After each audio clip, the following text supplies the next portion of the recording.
আজ আমরা দেখব কোনো সংখ্যাকে কিভাবে ৫ দ্বারা ভাগ করা যায় কোনো রকম খাতা পেন ছাড়াই। যদি ধরুন ৭৩ ভাজিত ৫, আমরা কি সেই বাচ্চা বেলাকার মতো ৫ লিখলাম, ৭৩ লিখলাম, তারপর ৫ একে ৫, হাতে পড়ে থাকলো ২, এসব না, এসব কিছু করবেন না। কি করবেন, যদি ৫ দিয়ে ভাগ করা যায় সংখ্যাটাকে ডবল করব। ধরুন ৭৩ আছে, তাই ৭৩ এর ডবল হচ্ছে ১৪৬। ১৪৬ লিখলাম, একটা ঘর আগে দশমিক, ১৪.৬।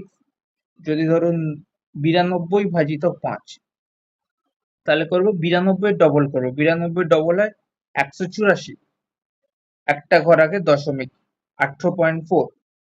যদি ডবল করতে অসুবিধা হয় গুণ করে দিবেন ২ দিয়ে, ৯২ ইন্টু ২ ১৮৪। যদি ধরুন ১১১ ভাজিত ৫, তাহলে কি করবে, ১১১ ডবল হচ্ছে ২২২, লিখলাম, একটা ঘর আগে দশমিক, ২২.২।